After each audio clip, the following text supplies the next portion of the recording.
Hello everybody, Some Guy here. Welcome back to Bull's Gap. Hope you're all well. We are just doing a little bit of work on our tractor, on our little Fordson there that we discovered the other day. But enough of that for now. We've got to get in here and we're going to get some work done. So, it's actually a bit of a sad day today because we're getting rid of the white. As you probably saw from the last episode, it actually caused a few crashes of the game when working with auto drive and course play. So, rather than have that happen over and over, we've decided to swap it for something else. Probably another John Deere, because the 40 series is working so well for us. So we'll run this down to the shop. Also, a big shout out to one of my subs, Mark Thor, who has fixed that very annoying topper that we had the other day. And that sugar beet harvester has gone away as well, the one that we had at the end of last season. So we've sold that.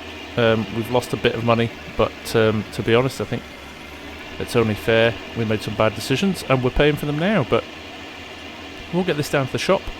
We'll get it sold, we'll get our new tractor, we're going to get the topper, and we're going to get a new beet harvester, and we're just going to get through those sugar beets as quickly as we can. It's already coming up for 5 PM this evening. I would like to get those beets, or at least some of them, into the BGA before the end of the day, so we can get a little bit of income coming in tomorrow. And then we need to think about harvesting that corn that's ready to be harvested as well, and for that we need a new header.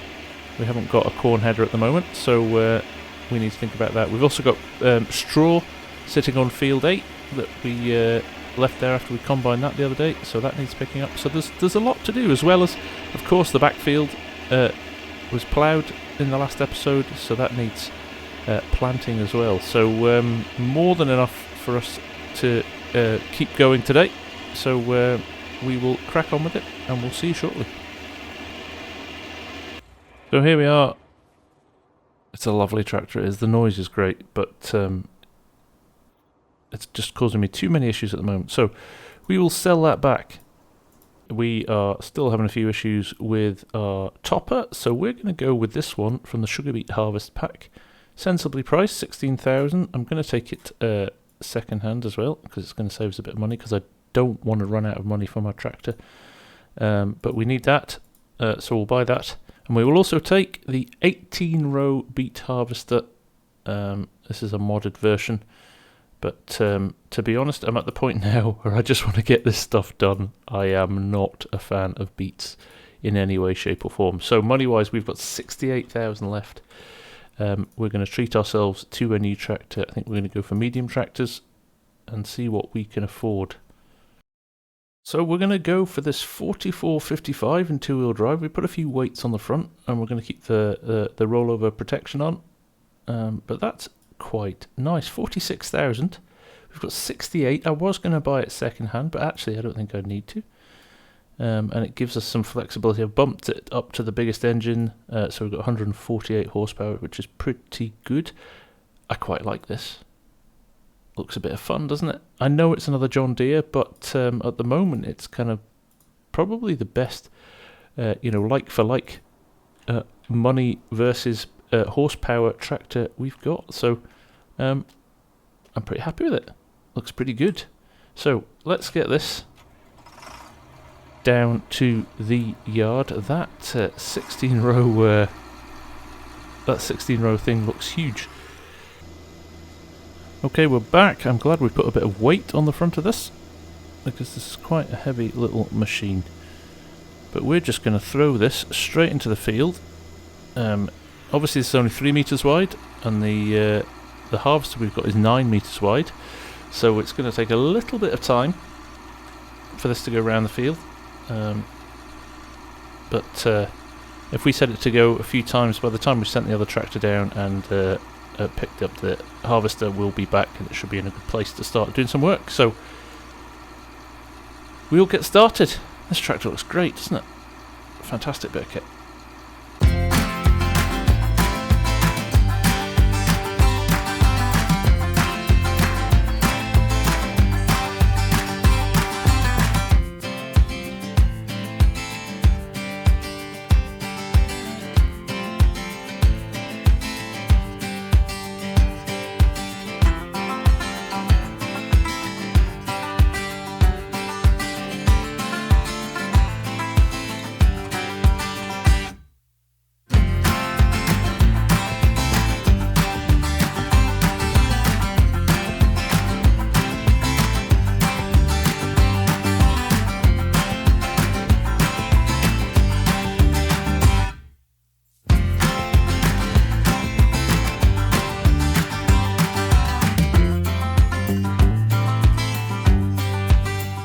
Okay, that's looking good. That is as easy as it should be, right? That seemed seamless. Okay, we may be making progress now. Finally. Finally. Now, I'm going to jump in this guy.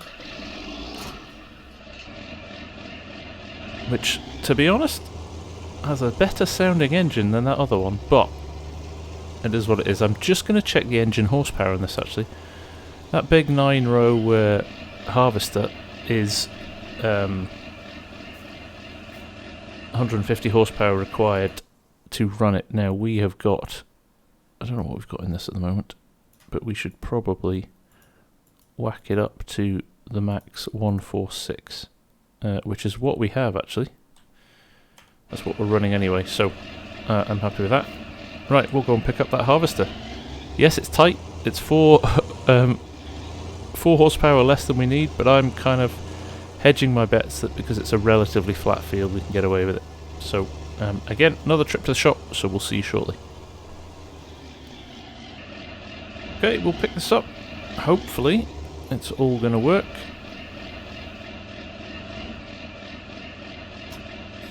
I'm going to repair this first as well, because I believe I bought it second-hand. So I want to make sure it's fully operational. It is massive, isn't it? Something quite comedic about this. Not really how I wanted to play this series, but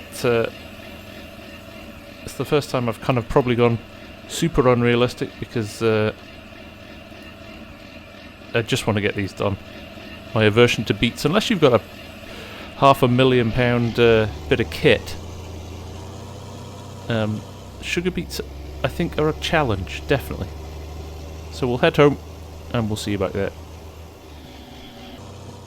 Okay, here we are. Like I said, we can't actually start yet because this is much wider than the topper, so we're going to give him a little bit of time to uncover a few more rows, but after that we'll hopefully be able to at least do the headlands and give it a little bit of a test before we set it off to run the course, because we're going to have to run the trailer and get things into the BGA. I'm hoping it's going to be relatively quick to do, so we should get it all done tonight. That would be excellent, and then we can come back tomorrow and think about what we're going to do with that corn. I think in the meantime we'll jump back into the workshop and have a little bit of a work on our tractor.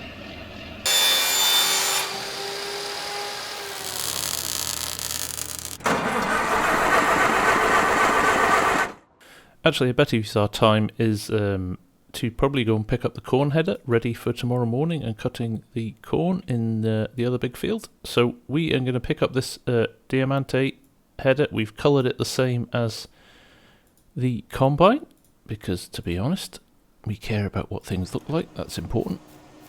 We don't care about them being clean, but as long as they match colour-wise, that's important. I think the easiest thing to do is probably just send the combine down. It is folded header, so we have less of an issue with it getting stuck on anything. So we'll send him down to the shop and collect that header, and that's another job done. Okay, he's just started his fourth headland there, which means we should now have enough space to run at least one lap of this. We can follow behind him and see how we get on with it. So let's get it unfolded and see what happens.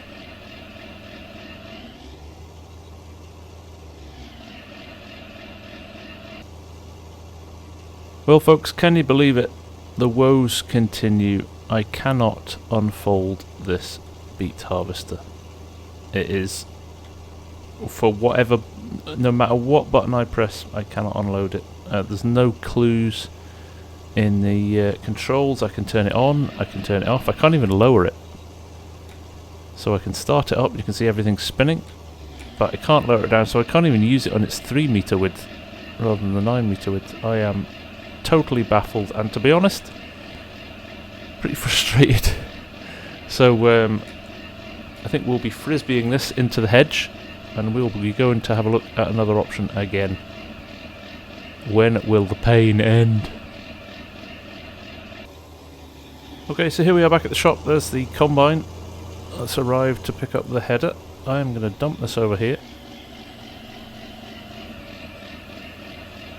There we go. We'll move him out of the way. And we'll sell that unceremoniously. Good riddance to that pile of junk. Again, lost a bit of money on that. I do think that's of our own doing. Now, what are our options? Not much. That takes 185 horsepower. It's 98,000. It really looks like we're going to have to dig up and then harvest separately. I just can't afford those. I am in a quandary now as to what to do next. The only other thing is this: the agromet. It's 1 meter wide, and it's only got a 2,400 litre capacity, so it's a non-starter. So I'm going to have to go back to the drawing board here. I would lease that, I just don't have a tractor powerful enough to run it. So that's a real problem as well.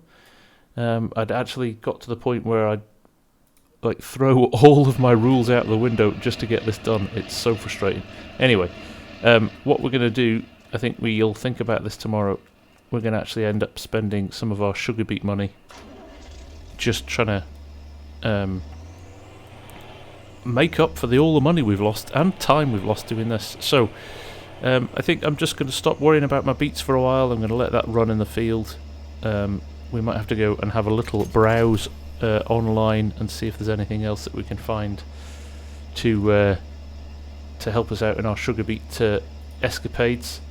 But for now, I think we might just jump into some corn harvesting, because I mean that can't go wrong, can it? Can it? There's the combine heading back to the farm. We'll take the John Deere back, and we'll see you back at the ranch. Man, I've spent a lot of time at the shop today. Okay, after I sent that machinery back to the farm, I've just had a look at this again. It is 2.7 metre width, the same as the topper we've got. It's got a 10,000 litre capacity. Do we give this another go? I'm not going to buy it this time. I can't afford to buy it, to be honest, anymore. So I am going to lease it. And to be honest, I'm going to do beets once and once only. So I know I'm going against the rules of the series, but to be honest, I'm kind of done with beets, and we ain't going to do beets again. The hassle for the return, I don't know what the return will be, but the hassle we've gone through isn't worth it. I'll be absolutely brutally honest. And I think a real lesson in terms of, in fact, here we go, we'll just, do you know what, I'm going to lease this. And I'm sorry if you guys are disappointed in me, but I can't honestly justify the time I've spent on this. So I'm just going to let it get on and get done now. The frustration is as well, we've already had one of these and we got rid of it because it wasn't quite right. But it's, to be honest, starting to prove to be the best option. So we'll send this back to the house as well, and we'll set it off. We're going to have to just be on the ball with our trailer backwards and forwards on this to make sure that we're not having too much downtime. But yeah, massively frustrated. The first time in the series I felt like just giving up on a crop, but I'm not going to do that. I'm not going to do that. The rewards could be good for it, so let's not get too disheartened. Just back and checking the guy on the topper. He's doing an awesome job still, and he's starting to make some good progress, so it's not taking too long. Is it going to be finished today? I don't know. I doubt it now. I think we might have to come back and finish this tomorrow, but at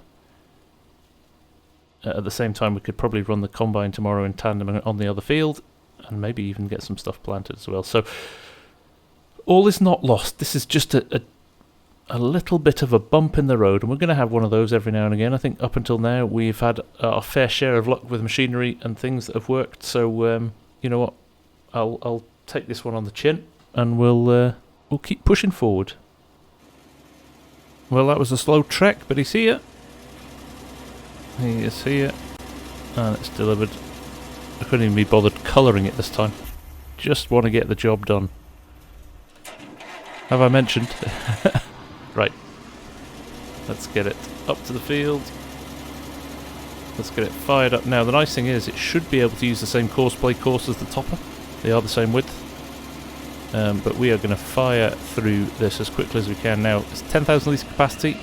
And I know from our last test that we did on it, it fills up pretty quick, so we're going to have to do a lot of hauling. So I think the easiest thing to do is to pop this on a time lapse. If you are ready, I'm gonna reach you. I've got a feeling you're gonna reach me too. Run away, we'll run the world together. So run away. Well, here we go. This is a seminal moment. We've actually got some beats into the BGA. What a relief. Okay, first load unloaded.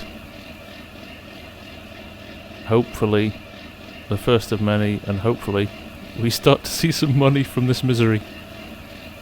Okay, we're going to jump on the time lapse now, and hopefully we'll see when this is done. No more hiccups.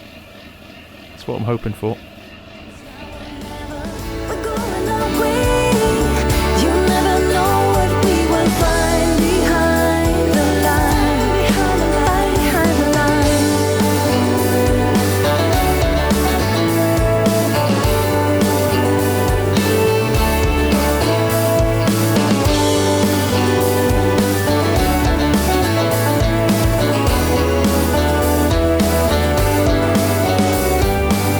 Run away, we'll run the world together. So run away, come again. It's now or never. We're going away. You never know what we will find behind the line. Behind the line. Behind the line. We can run the world. We can run the world. Well, let us run. Well, folks, I'm going to call it there for this episode. My game crashed, and I hadn't saved it. So, I've got a little bit of resetting to do, but you saw where we got to. I'll get us back to there for Wednesday for the live stream. I'll try and get a little bit more done as well. We were doing so well. We were doing so well. We'd finally got over the hill, and it's like the last kick in the teeth. But there we go. You know what? These things are sent to try us. We'll be back stronger, and we will be back to beat these beats on Wednesday. So from me for now, the Farm Sim Guy, thank you very much for sharing in my pain tonight, and I'll see you again very soon. Bye for now.